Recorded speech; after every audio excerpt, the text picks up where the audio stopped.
I never worried about the plumbing until she started checking it daily. We weren't flashy, but we worked. I'm Caleb Monroe, 35, city inspector. I like clean tools, quiet mornings, things that function like they're supposed to. Alicia, my wife, is the opposite. 33, freelance writer with too many tabs open, always halfway through 5 books at once. People call her magnetic. I just call her restless. No kids. We tried, briefly, then stopped trying and started pretending that was always the plan. It wasn't a sad life, just quieter than we imagined. Sunday farmers markets, backyard dinners when the weather allowed, movie nights we never finished because she always fell asleep halfway through. We bought the duplex 4 years ago. Split level, edge of Portland. She liked the charm, I liked the bones. The basement was unfinished when we moved in, and I spent a winter gutting it myself. New pipes, new insulation, the works. By spring, it was a clean 1-bedroom rental with a separate entrance and just enough square footage to call it cozy. Jared moved in 6 months ago. Late 20s. Bartender at a cocktail bar downtown. He had that cocky, easy confidence that people mistake for charisma. Alicia found him through a neighborhood listing. He's quiet, clean, pays on time, she said. Seems like a nice guy. First time I met him, he was shirtless, hauling a futon down the steps. He called her Lish, like they'd known each other for years. I should have paid more attention then. I never used to hear the downstairs pipes. Not really. 15 years as a city inspector, and I could walk into a building and tell you where the main line ran just by the sound. But in our own duplex, I didn't think about it. The house breathed like it always did. Old wood creaking, radiators hissing, the occasional hum of Portland rain tapping against the siding. But then Alicia started going downstairs. Mid-mornings. Sometimes early afternoons. Always with that casual tone that wasn't quite casual enough. Just checking on the leak, she'd say, barefoot, coffee mug in hand. Already halfway down the stairs before I could ask which leak. Funny thing is, I'm the one who checks leaks. That's literally my job. She started doing it more often. At first, once a week. Then every other day. Then daily. Said Jared, our tenant, was having issues with his bathroom pipes. I offered to take a look. She waved me off. Said she had it under control. I should have seen it sooner. That curve of her lips when she lied. I'd seen it in others 100 times during inspections. Contractors bluffing, landlords stalling. But I'd never expected it at my own kitchen table. You sure he wants you down there helping? I asked one morning, pretending not to care. She didn't flinch. Just sipped her coffee and stared out the rain-drenched window. He's shy, she said. Feels weird calling you for something minor. That night, I installed a Ring camera. I told her it was for safety. Duplex, ground floor access. We've got to be smart about things. She nodded, didn't argue. Why would she? She didn't think I was watching. And at first, I didn't. I let the notifications pile up. But curiosity's a slow rot. It eats at the corners until you start peeling things back just to see what's under. Last Tuesday, I opened the app during lunch. I watched her on the camera feed, standing at the front door. Hoodie. No tools. No urgency. She texted someone, then looked down the street. Jared opened the basement entrance. She smiled like it was their home, not ours. And she walked in. No wrench. No toolbox. Just her and that damn coffee mug. When I got home, she was making pasta. Her hands moved calmly, stirring red sauce like nothing had changed. I watched her for a long moment. How's the plumbing? I asked. She didn't miss a beat. Still dripping. Maybe I should take a look, I offered. She paused. Just for a second. Just long enough. No need. Jared's got it handled. The camera said otherwise. That night, I laid in bed next to her, staring at the ceiling while the rain played a steady rhythm. The pipes were quiet. Too quiet. Like the house knew it was holding its breath with me. Downstairs, secrets moved through our floorboards. And I had just pressed record. The camera caught her letting him in, and not once did she bring a wrench. She thought she was predictable. She thought I wasn't watching. Once is coincidence. Twice is routine. But after the 5th time, it felt like religion. Alicia's little basement check-ins became clockwork. Tuesdays and Thursdays, always between 10:30 and noon. Then she added Saturdays. Said Jared was working weird shifts. I asked what kind of shifts. She blinked. Bar inventory or something. I didn't push. Not then. People don't lie with panic, not when they're good at it. They lie with ease. With smiles. With eye contact. Alicia lied like she was pouring cream into coffee. Smooth. Familiar. Almost beautiful, if you didn't know what you were looking for. I did. She started dressing different. Soft sweats turned into leggings.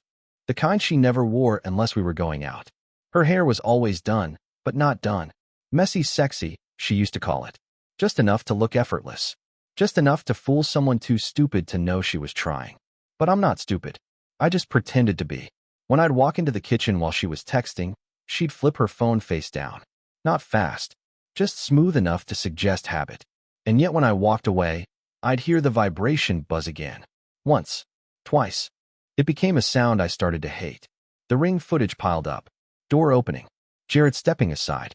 Her walking in like she owned the place. Every time, no tools. Every time, that same mug, black ceramic, chipped at the handle. It used to be mine. She took it one morning and never gave it back. I stopped asking questions. Instead, I started copying behavior. If she was distant, I gave her space. If she was short, I nodded. If she smiled while looking at her phone, I smiled too. I mirrored, reflected, gave her back the version of me she thought was too passive to notice. I became her ghost. But behind that stillness, I was collecting patterns, times, words. Jared started texting more often. I didn't have direct access to her phone, but I didn't need it. I'd glance at her screen during breakfast while pretending to read the paper. I memorized the contact picture. It wasn't his face, just a black circle with a red heart. She didn't even bother hiding it. Saturday morning, she was standing by the sink, scrolling absently, coffee in that damn mug again. I was rinsing a plate, half watching the faucet, half watching her reflection in the window. Her phone buzzed once. She looked down. Her lips parted into a smile. And that was the moment. That tiny, instinctive reaction. That flash of pleasure she didn't even know escaped. I dried my hands, walked over, leaned against the counter. "Who's got you grinning like that?" I asked, light voice, playful tone. She blinked fast. Too fast. "Oh, just a friend. Jenny. From the writing group." I nodded. "Tell her I said hi." She turned back to her screen, shoulders tight now. Smile gone. That afternoon, I bought a new prepaid phone. Not to text her. Not yet. To text him. I created a fake profile. Female name. Local number. Casual tone. "Hey, saw your number on the community board. Are you still renting?" 10 minutes later. "Not right now, sorry. Place isn't available anymore." Cool. You still in the basement off Fremont?" He didn't answer right away. Eventually, "Yeah. Who's this?" "Just someone who used to live upstairs," I wrote. "Alicia still around?" No response. I smiled. Later that night, I watched Alicia fall asleep on the couch. Phone still in her hand, screen glowing softly against her thigh. I picked it up gently, pretending to tuck it beside her. I saw the last notification before it disappeared. "Jared, can't wait to taste you again." And I swear to God, she smiled in her sleep. You learn a lot when you ask questions you already know the answer to. Sunday morning. Overcast, gentle drizzle. The kind of Portland day that makes you want to stay under a blanket with someone who hasn't been lying to your face. I made pancakes. Her favorite, lemon ricotta, extra zest. She sat at the kitchen table, scrolling her phone like it was just another weekend. Like she wasn't sneaking around 4 feet beneath us. I brought her a plate. She smiled. "You're spoiling me." I nodded. "Gotta keep the tenants happy." She looked up. The smile faltered just a breath. Then it came back. "I'm not a tenant," she said. "No," I said, sitting across from her. "You're just the one doing the inspections now." A pause. 2 seconds too long. "I told you, Jared had a leak." I took a bite of pancake. Chewed slowly. Still dripping. She nodded. "Yeah. But he said he'd fix it himself." "That's so." "Yeah. He's trying to be independent." I looked at her and saw the way she avoided my eyes. Like a rookie poker player folding on a full house. "Funny," I said. "He told me yesterday he was waiting on a parts delivery." She blinked. "You talked to Jared?" I smiled. "Sure did. Ran into him by the trash bins. Asked how the plumbing was going. Said he was still figuring it out." Another pause. Her fork hovered midair. "Huh," she said. That was all she could manage. "Huh." I leaned back in my chair. "Might stop down this week. Do a proper inspection." "You don't need to. I'm the inspector," I said calmly. "City certified and everything." The tension between us was like fog on the windows, thick and slow and creeping into the corners. Later that afternoon, I went down to Jared's apartment. Knocked once. He opened the door in a faded hoodie and basketball shorts, the smell of stale beer clinging to him. Hey, I said. Got a minute? He looked nervous. Good. Yeah. What's up? Heard you've got plumbing issues. Want me to take a look? He blinked fast. No, man. It's fine. All good now. You sure? Alicia said you had a leak. His jaw twitched. Yeah. No, I did, but I tightened it. All good. You sure? I asked again, letting the silence fill in what words couldn't. He nodded too quickly. Positive. I looked around his apartment. Too tidy for someone like him. One mug in the sink. Sheets folded on the couch. A faint scent of Alicia's perfume hung in the air like a dare. All right, I said. Just wanted to make sure. You know how it is. Code violations, safety checks. Last thing I want is mold under the tiles. I get it, he mumbled. Cool. I took a step back. Oh, by the way, starting this month, I'll be doing more frequent inspections down here. New schedule from the city. Just FYI. His face went pale, like a man who just remembered where he left the gun. Cool, he said. Thanks. I walked back upstairs, slow and steady. Alicia was sitting on the couch, laptop open, pretending to write. She didn't ask what I was doing. Didn't even look up. I didn't press. Some people fight fire with fire. I prefer pressure. Jared moved out the next day. No warning. No explanation. Just packed his things and left a month's rent in a crumpled envelope on the kitchen counter. Alicia acted surprised. Did you know he was leaving? She asked, voice shaky. Nope, I said, sipping coffee. Guess that leak finally got to him. She stared at me for a long time. But I didn't blink. She cried when Jared left. Said it was a surprise. I didn't blink. It was the middle of a Tuesday. Overcast.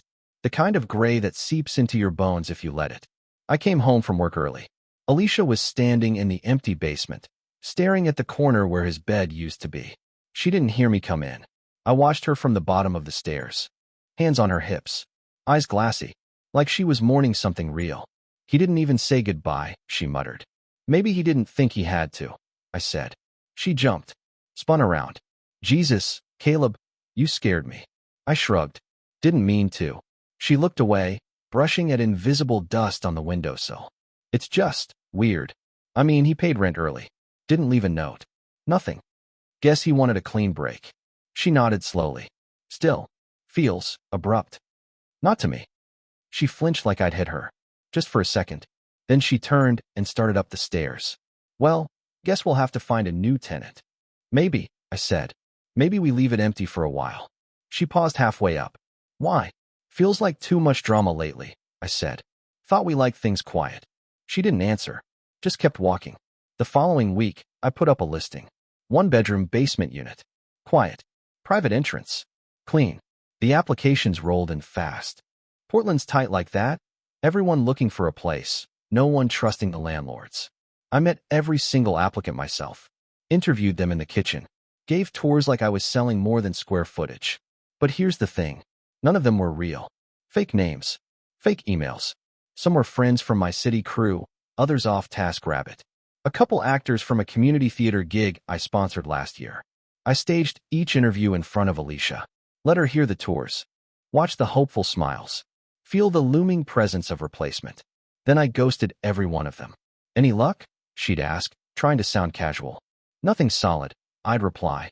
They're either too loud, too flaky, or allergic to dust. By the third week, she stopped asking. Instead, she started unraveling. Her mood swung hard.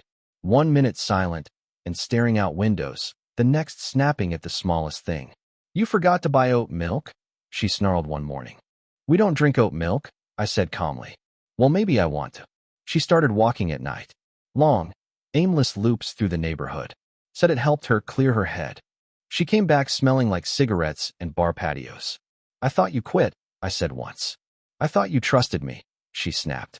I said nothing, just held the door open. That weekend, I printed a sign. Unit no longer available. I taped it to the basement door. She saw it the next morning. Wait, what? She asked, coffee halfway to her lips. We're not renting anymore, I said, flipping eggs like nothing mattered. She blinked. Since when? Since I realized tenants complicate things. She stared at the sign, then at me. You didn't even talk to me about it. I'm talking to you now. She laughed, but it cracked halfway out. That's not how a partnership works. I plated the eggs, set them gently in front of her. We stopped being a partnership the day you brought him into our home. She didn't deny it, just sat there in silence, watching the steam rise off her plate. Deleted doesn't mean gone. I've always said the cloud is where secrets go to rot. People forget that. They think hitting delete is enough. That swiping left on a text makes it vanish. That if a photo isn't visible, it no longer exists. But I know better.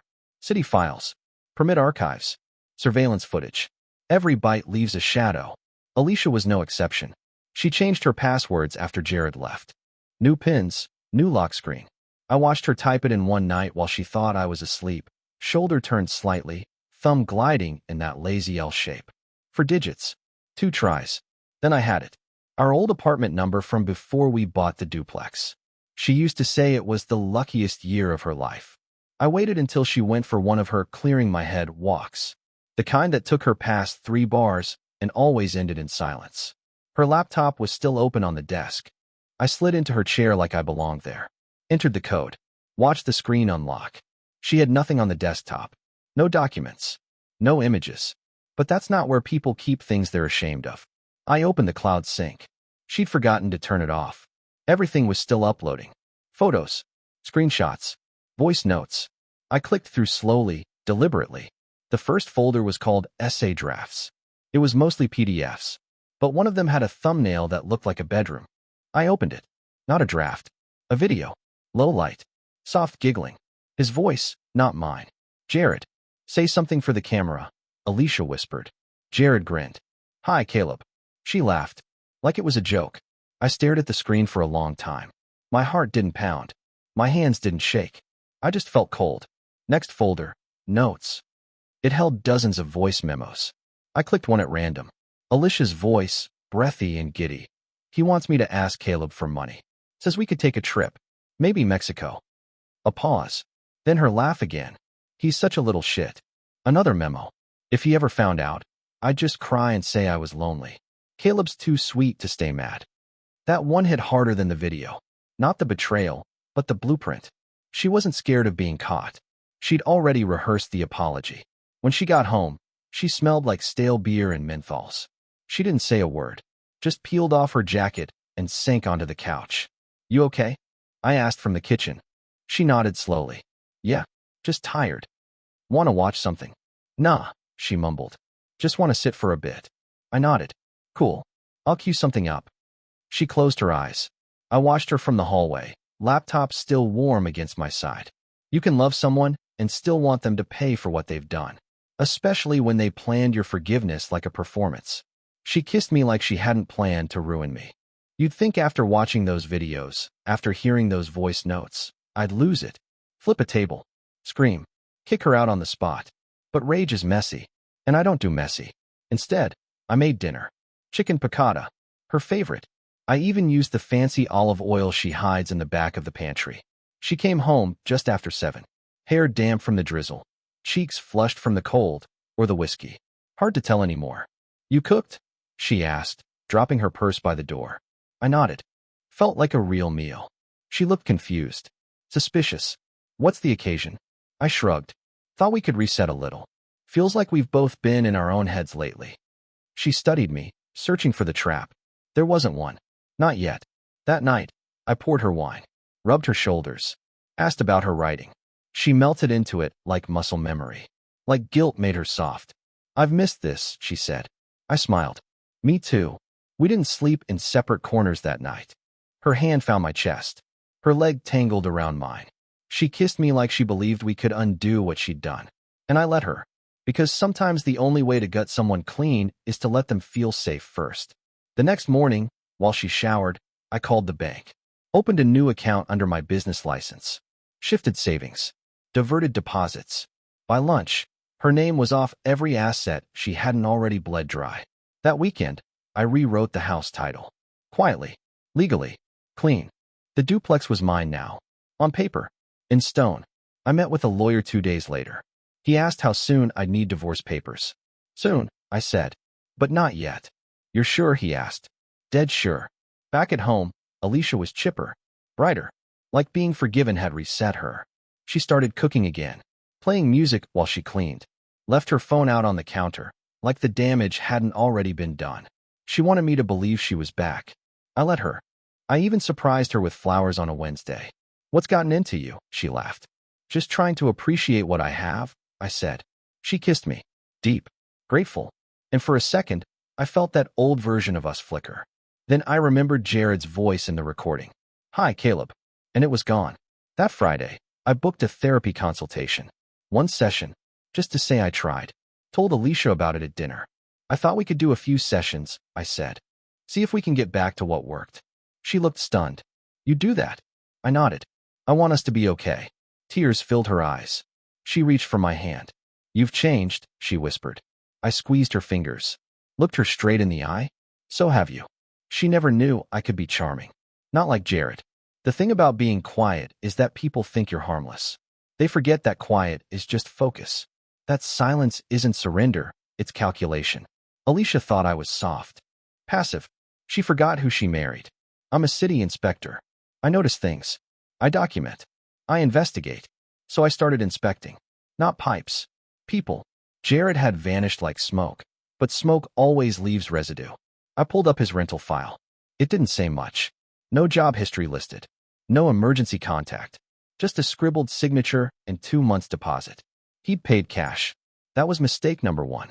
Through a back channel at the city office. One of those unspoken favors that gets you a beer later. I got access to his rental history. It wasn't impressive. 3 addresses in 2 years. 1 eviction in Beaverton.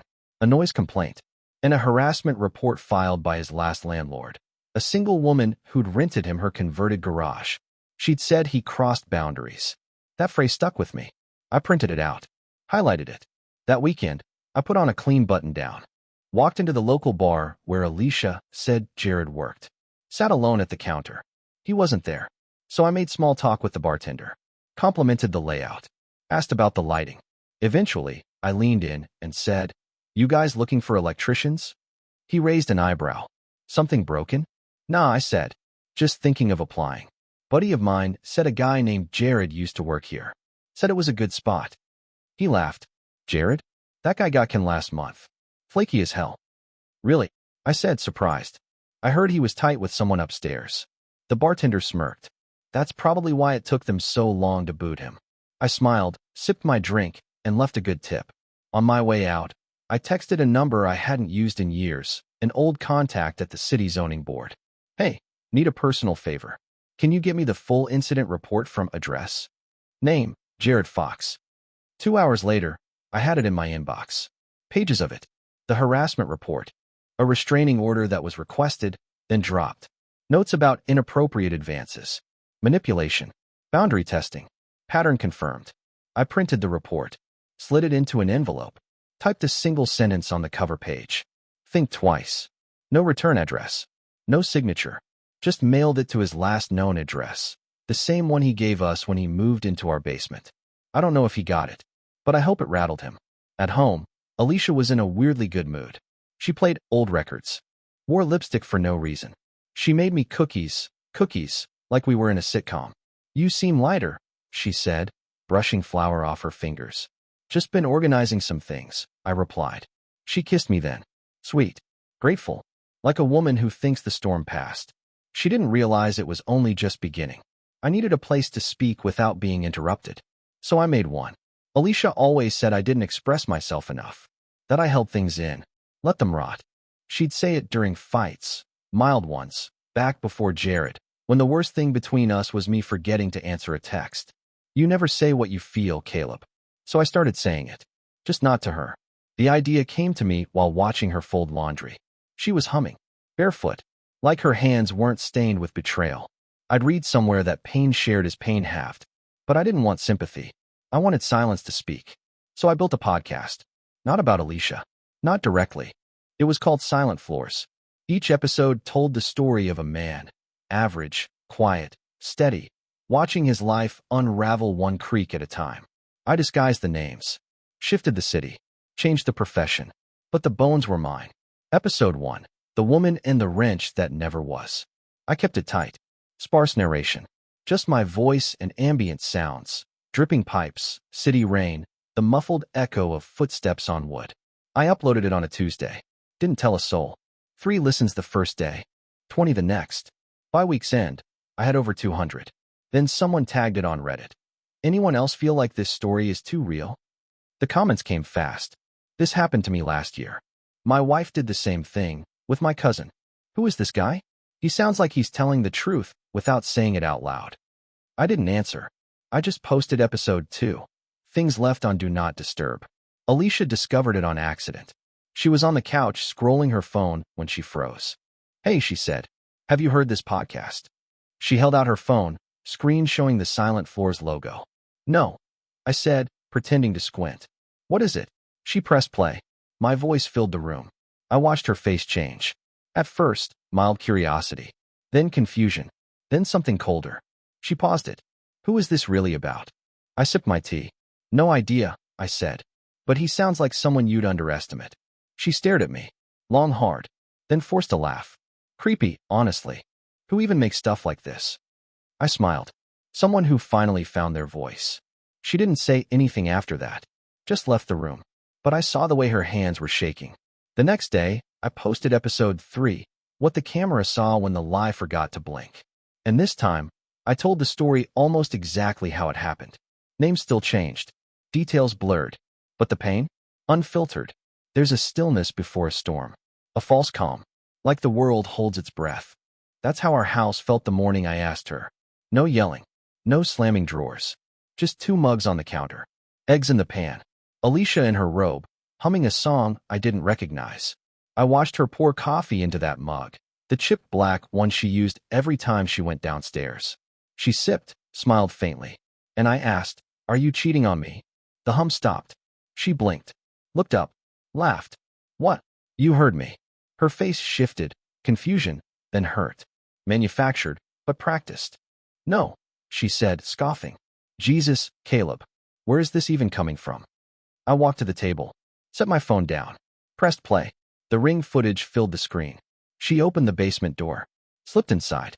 No tools, no hesitation. I watched her face while she watched herself. She went pale. It's not what it looks like, she whispered. You're sure? I asked. Because it looks like my wife sneaking into our tenant's bed. She backed up a step, shaking her head. We didn't, Caleb. It was just, he was going through something. I tapped to the next clip. Different day, same time. Jared kissing her neck in the stairwell. Her eyes closed, mouth open. Still want to lie? She started crying. I didn't mean to hurt you, she said. I was lonely. And you were always so distant. I didn't flinch. You mocked me. On voice notes. Her mouth opened, closed. I heard you. All of it. She crumbled into the chair. I didn't mean for it to go so far, she whispered. He started it. I ended it. You're lying. She reached for my hand. I didn't move. You can hate me, she said. But please, don't leave me. I stared at her. Then I said, I forgive you. Her face broke. Because she knew that was worse. Forgiveness without warmth is a death sentence. And she felt it. That night, she was silent. No humming. No screen tapping. She just sat on the edge of the bed, staring at nothing. I left her there and went into the next room to finalize the paperwork. I wanted her to feel safe before I pulled the rug out. The next morning, I made her breakfast. Again, scrambled eggs, toast, a smoothie with the banana she always said was a little too ripe. She ate in silence, fork slow, eyes wary. I didn't mention the videos, the texts, the podcast. I just said, I think we should try therapy. She stared at me. You do? I meant what I said. I forgive you. She blinked, like she couldn't quite believe it. Maybe she couldn't. I reached across the table, took her hand. I don't want to throw everything away. Her voice cracked. Me neither. That was the trapdoor. For the next 2 weeks, I played the role of the healing husband. I cleaned the garage, took her out for brunch, listened when she talked about story ideas, nodded when she mentioned trying again, like she deserved another chance. I smiled when she touched me. I even brought home flowers. Peonies. Her favorite. But behind every smile, a clock was ticking. Because forgiveness, in its sharpest form, is preparation. While she journaled, I had meetings. With my lawyer. With my accountant. With a therapist, my therapist. One who specialized in high-conflict divorce. I updated the house documents. Put the utilities solely in my name. Created an expense log. Every dollar she withdrew, every time-stamped receipt from her visits to check the plumbing. Then I printed the final version of the divorce papers. Served cold, along with an eviction notice. The morning she got both, I made her coffee. She was in the shower. I left the envelope on her side of the bed. Didn't say a word. She came out 10 minutes later, towel around her head. She saw the envelope. Read the first page. Then the second. Then she screamed, "Are you serious?" I nodded. Calm as concrete. "You said you forgave me." I did. Then what the fuck is this? "Freedom," I said. Her hands trembled. "You can't kick me out." I held up a copy of the lease. Her name wasn't on it. She looked like she might throw something. Instead, she sank to the floor. "I thought we were fixing it." "You did," I said. "That was the point." She looked up. "What am I supposed to do now?" "Whatever you want," I said. "But not here." She left that day. Not her stuff, not officially. But she didn't sleep in our bed again. That night, I slept like a man with nothing left to question. Nothing is louder than silence in a courtroom. She showed up in heels. Lipstick. A white blouse I hadn't seen in months. War paint. The courtroom was small, just enough rows for a family feud to feel official. I sat on the left with my lawyer. She sat on the right alone, arms crossed like she was still in control. We hadn't spoken since the envelope. She hadn't tried to move back in. Just sent 3 messages. 1. We need to talk. 2. This doesn't have to get ugly. 3. You're making a mistake. I didn't answer any of them. Because I hadn't made a mistake. I'd made a plan. The judge called our names. Alicia cleared her throat, stepped forward. "Your Honor, I'd just like to say, this wasn't planned. My husband blindsided me. We were trying to work things out. I thought we were healing." The judge didn't blink. "Are you contesting the terms?" "Yes," she said quickly. "This whole thing feels retaliatory." "Do you have proof of that?" Silence. My lawyer stood. Calm. Precise. "Your Honor, we have documentation. Texts. Audio. Surveillance. Evidence of infidelity and misconduct. We're happy to submit." The judge raised an eyebrow. "Surveillance." I opened the folder in front of me. Photo stills. Time-stamped video. Text transcripts. Voice memos with her laughing about stealing from me. Alicia's face crumbled in real time. She looked at me like I'd stabbed her. I didn't look away. Then Jared walked in. Hair messy. Hoodie wrinkled. Like he was there for a parking ticket. He sat behind her. Tried to catch my eye. I didn't give him the satisfaction. The judge looked confused. "Who is this?" "My witness," Alicia said, voice trembling. "He can vouch for me." My lawyer stood again. "Your Honor, Mr. Fox was a tenant. One with a history of landlord complaints and a filed harassment report in Beaverton. We have copies." I slid the report across the table. The judge skimmed the first page, then smirked. Jared shifted in his seat. "Miss Monroe," the judge said, "do you have any evidence to support your claims?" Alicia opened her mouth. Closed it. "No," she whispered. The judge nodded. "Then I see no reason to delay the proceedings." Outside the courthouse, she caught up to me. "You humiliated me," she hissed. I turned slowly. "You did that all on your own." She shook her head, eyes burning. "You planned this. From the start." I smiled. "No. Just from the moment you lied." She stepped closer. "You think you've won?" I leaned in, low and calm. "I don't play to win, Alicia. I play to end it." She didn't follow me to the car.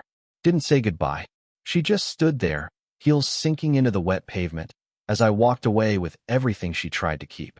I listed the duplex on Zillow with one word: vacant. The first thing I did after the court date wasn't drink or celebrate. It was photograph the house. Every room. Every clean line I'd repaired with my own hands. The basement I'd finished. The kitchen she'd danced in barefoot, back when things were still honest. Then I opened Zillow and wrote the listing myself. 3-bed, 2-bath split-level duplex. Finished basement. Private entrances. Vacant. That word hit me hardest. Vacant. Like a wound finally cauterized. Alicia had 30 days to move out. She stayed 29. She didn't slam doors. She didn't beg. She just slowly erased herself. The plants disappeared first. Then the bookshelves emptied. Every spine of poetry and politics replaced by dust outlines. Last was the bathroom drawer. Her hair ties. Her perfume. That chipped black coffee mug. Gone. When she left, she didn't say goodbye. Just dropped her keys in the mailbox like it was any other move-out day. Jared tried to come back once. I saw him from the upstairs window, standing near the driveway like a dog waiting for a door that no longer opened. I stepped outside. He flinched. "Place isn't available," I said. He smirked. "Not even for an old friend?" I stared at him. "Your name's on a blacklist now." "What blacklist?" "Mine." He opened his mouth to speak. I shut the door before he could. The house sold fast. Portland's like that. Gray skies, high prices, desperate buyers.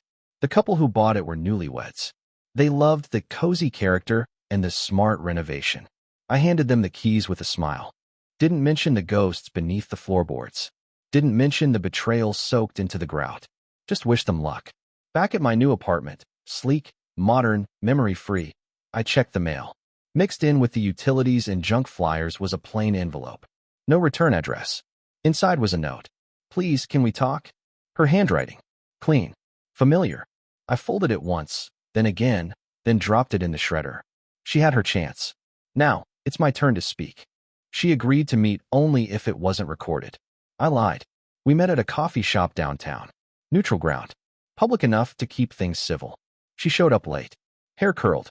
Lips glossed. Dressed like a woman trying to rewrite her own ending. I hit record before she sat down. The mic was built into my jacket. Tiny, discreet. Same one I used for site inspections when contractors try to talk circles. She didn't notice. Didn't even look for it. Just sat across from me, exhaled, and said, "Thank you for agreeing to this." I didn't thank her back. "I've been thinking a lot," she began, voice soft. "About us. About what I did." I nodded once. Let her talk. She went on for 10 minutes. Apologies, justifications, tears that came too easily. I didn't mean for it to go that far. I was lonely, Caleb. You were gone so much. I was at work, I said. You were gone, she repeated, sharper now. You stopped seeing me. I needed to feel something. I leaned back. So you fucked the tenant. She flinched. It wasn't just sex. Then what was it? A mistake. No, I said. A mistake is a wrong turn. What you did was a pattern. She reached across the table. I didn't move. I want you to know I regret it, she whispered. All of it. You regret getting caught, I said. Her mouth opened. I cut her off. You rehearsed your forgiveness before I ever found the first video. She looked like I slapped her. How do you? I heard everything, Alicia. Voice memos. Cloud backups. Even the one where you said you'd cry and say you were lonely. Her eyes watered. You recorded this? You said no recordings, I said. I said nothing. She stood up fast. Chair screeching. Is this going in your podcast? I stood too. It's already there. The bonus episode dropped that night. Episode 14, The Lie That Walked Upstairs. 37 minutes of raw audio. Her voice breaking. Her contradictions. The shifting blame. Listeners flooded my inbox. My jaw dropped. You let her bury herself. This story, it's real, isn't it? Yes. Yes, it is. At the end of the episode, I spoke directly into the mic. This story was real, I said. And it's over. What started with a leak became a flood. By the time I posted the bonus episode, Silent Floors had a few thousand steady listeners. By the next morning, it had 1 million. Somewhere between her last tear and my final line, the algorithm picked up speed. Clips went viral. Threads exploded. Have you heard this guy? Is this fiction or confession? He destroyed her without ever yelling. It wasn't just a podcast anymore. It was a reckoning. I got DMs from husbands, wives, people who hadn't dared speak out until now. Your story saved me. She did the same thing. I thought I was crazy. Thank you for showing it's okay to be quiet and smart. I even got an email from a retired cop in Arizona. That trapdoor part gave me chills. You ever think about turning this into a book? Maybe, but not yet. And then Jared sued. Defamation, emotional distress, loss of employment. His lawyer, cheap, desperate, claimed the podcast intentionally damaged Mr. Fox's reputation. We went to court again. This time I didn't bring evidence. I brought listeners. Subpoenaed download numbers. Subscriber growth. Comments proving every fictional character was obscured. I even played the original clip of Jared's voice. Hi, Caleb. The judge shook his head. You sued for being portrayed as yourself?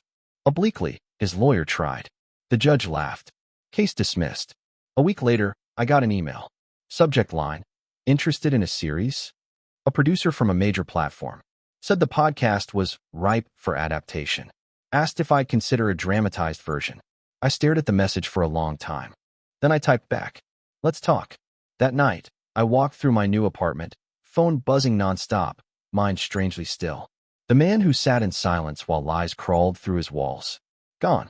I stood on my balcony, looked out at the city lights, and whispered into my mic. This wasn't revenge. Pause. This was documentation. The place where she lied is finally quiet. I visited the old duplex today. New paint on the door. Different curtains in the window. The couple who bought it planted lavender by the stairs. It doesn't smell like her anymore. I parked across the street. Didn't get out right away. Just watched the place breathe without me. You can't always bury the past, but you can sell the house it lived in. I walked through once before I handed off the keys. Room by room. Kitchen first, where she stirred pasta like nothing had changed. Living room, where she read books, sipped wine, smiled like she wasn't hiding fire under her tongue. The hallway where we used to bump shoulders in passing. And finally, the basement. I stood at the top of those stairs. Remembered the way her footsteps used to echo, barefoot, coffee in hand, a lie on her lips. I never walked down them again. Didn't need to. Some ghosts aren't worth chasing. You just seal the door behind them. Back in the apartment, I sat at my desk. The mic was already live. "Welcome back," I said. "If you've made it this far, thank you. This is the end of the story. At least, the end of that one." I paused. Let the silence settle. I was betrayed. I was lied to. But I wasn't broken. I adapted. I watched. I planned. Another breath. And I spoke. Finally. I stared out the window, rain tapping gently against the glass, soft and rhythmic. Like closure. Then I smiled. "Next season," I said, voice steady. "We talk about healing."